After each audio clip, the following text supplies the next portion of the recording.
A new airstrike right now. Right now, at this very moment, Israel is launching a massive attack on Syria.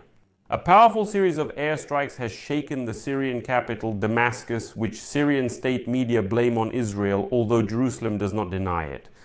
Benjamin Netanyahu urgently addressed the Druze community living in Israel, calling on them not to interfere with the Israel Defense Forces in carrying out their missions. Israeli authorities state that Israel is carrying out airstrikes in Syria as part of its commitment to protect the Druze, an Arab minority caught in the middle of clashes with supporters of the current Syrian government. Damascus has already acknowledged that the Druze have indeed been persecuted in recent days, but claims that armed gangs, not the authorities, are behind it. The new shelling of Damascus is taking place amid attempts by United States President Donald Trump to normalize relations with Syria, as well as between the Syrian and Israeli authorities. My name is Alexei Pechi. Today is July 16th. In this episode, we will discuss the new escalation in Syria and also find out who the Druze are and why Israel is bombing the Syrian capital to protect them. Before we begin, I ask you to subscribe to this channel, give it a like, leave any comment you want, and be sure to subscribe to my Telegram channel, Pechi News. The link is in the video description, where we post breaking news as it arrives. Now let's review everything step by step. In one of the videos from a Syrian television channel, you can see live how the building of the Syrian Ministry of Defense came under fire, forcing the anchor to take cover. And later, the Israeli Defense Minister Yisrael Katz shared footage stating that painful strikes on Syria had already begun. And as stated in Jerusalem, Israel is carrying out airstrikes on Syria as part of its commitments to protect the Druze. The Druze are an Arab minority who have found themselves at the center of clashes with government supporters.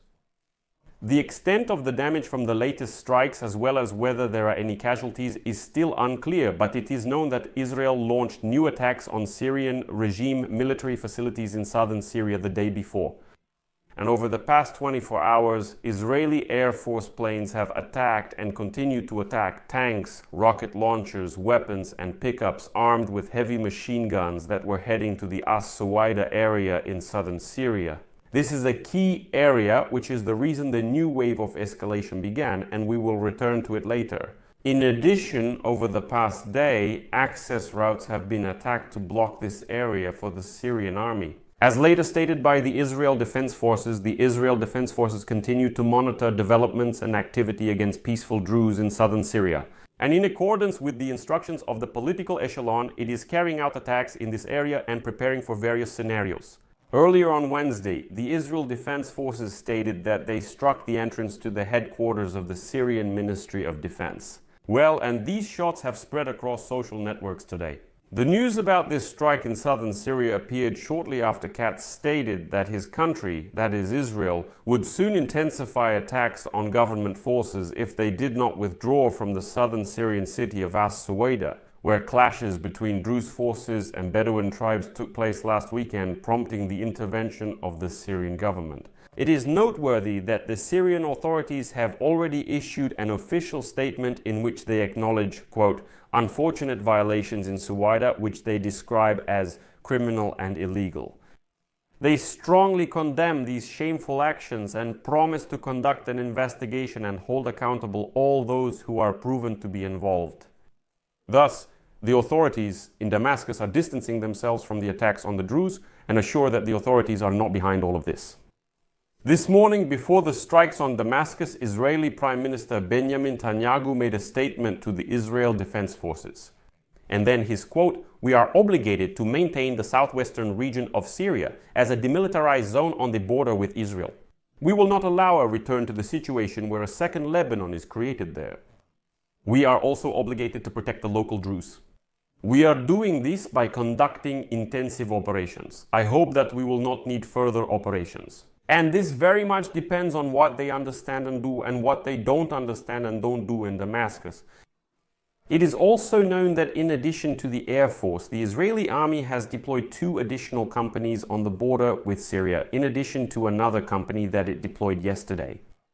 It is also important to note that some confusion has arisen on the border between Syria and Israel, and today more than 1,000 Israeli citizens crossed the border from Israel into Syria. and these were Druze. Because of this, Netanyahu once again addressed those same Druze. And another quote from him, my fellow Druze citizens of Israel, the situation in As-Suwayda, southwestern Syria, is very serious, with the Israel Defense Forces, air forces, and other forces operating in the area. We are working to save our Druze brothers and eliminate the regime's gangs. And now I have one request for you. You, citizens of Israel, do not cross the border. You are risking your life. You could be killed, you could be kidnapped, and you are harming the efforts of the Israel Defense Forces. Therefore, I ask you, return to your homes and let the Israel Defense Forces do their job. It is also important to note that the United States ambassador to Syria has already indirectly supported the strikes on Damascus as he publicly condemned the attack on the Druze in Suwayda. But United States Secretary of State Marco Rubio said, quote, "We are deeply concerned about the Israeli strikes on Syria. We are in talks with all parties and want to stop the fighting." Now let's discuss who the Druze are and why Israel has resumed attacks on Syria, linking it to those very Druze. So what's going on? This week, as a result of clashes between government supporters and Druze militias in the southern city of As-Suwayda, unfortunately dozens of people were killed, prompting Syrian forces to intervene. This, in turn, triggered renewed Israeli airstrikes, as Israel, citing its commitment to protecting the Druze, is expanding its presence in southern Syria and is convinced that the Syrian armed forces either cannot handle the situation or are themselves the ones attacking the Druze. On Tuesday, Syrian troops entered As-Suwayda, the stronghold of the Druze community in southern Syria, after clashes broke out over the weekend between Druze forces and Bedouin tribes. That's when a very alarming situation arose. This week, Islamist forces linked to the Syrian government joined the fighting. This caused concern among the Druze and prompted a key figure in this community to seek international protection. The authorities in Damascus may be covering for groups attacking the Druze, and so Israel, having promised to protect the Druze in Syria, launched new strikes against Syrian government forces advancing toward As-Suwayda. In its statement, the Syrian Foreign Ministry called Israel's attacks, quote, "a reprehensible example of ongoing aggression and foreign interference in the internal affairs of sovereign states." Meanwhile, it is reported that the Donald Trump administration has asked Israel to stop its strikes on Syrian forces in the south of the country. However, on Wednesday, that is this morning, Israeli Defense Minister Israel Katz stated that the military would, on the contrary, intensify attacks on government forces in As-Suwayda if they do not leave the area on their own. Next is a quote from Israel Katz. "The Syrian regime must leave the Druze of As-Suwayda alone and withdraw its military forces. The Israel Defense Forces will continue to attack regime forces until they leave the area and will soon intensify their response against the regime if the message is not understood." And in the end, the Israeli military later struck the entrance to the Syrian military headquarters in Damascus. And these are the images that spread across the internet. Who are the Druze? Anyway, the Druze. This is an Arab ethnic group numbering about 1 million people, living mainly in Syria, Lebanon, and Israel. In southern Syria, where the Druze make up the majority in that very province of As-Suwayda. During the 10-year civil war in Syria, the community was periodically drawn into the confrontation between the forces of the former regime of Bashar Assad and extremist groups in Syria.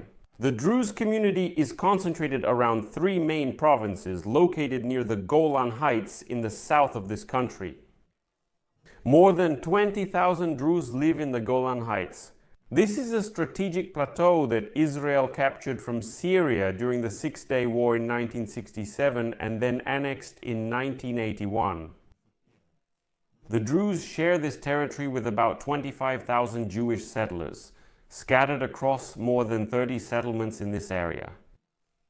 The Druze were once divided on the idea of citizenship, and some of them refused to accept Israeli citizenship after Israel occupied this region.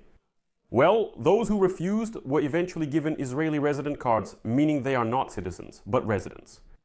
Another part of the Druze did receive Israeli citizenship, but why are Syrian forces now clashing with the Druze?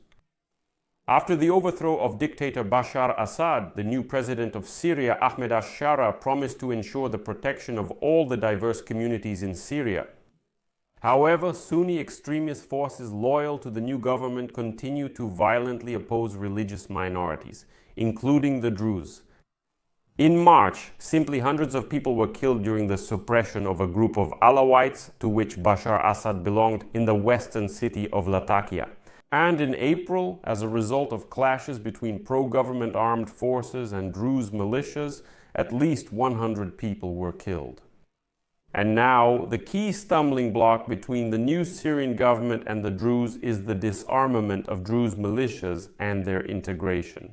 Al-Shara, seeking to unite armed groups under a single army command, was unable to reach an agreement with the Druze, who firmly insist on maintaining their independence. The Druze, who mostly oppose the authoritarian rule of Bashar Assad, remain cautious toward Al-Shara. After all, he is an Islamist leader with a jihadist past, so they view him with suspicion.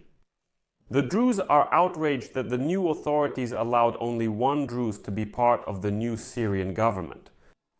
And then on Tuesday, something completely inexplicable happened in a Druze-populated area.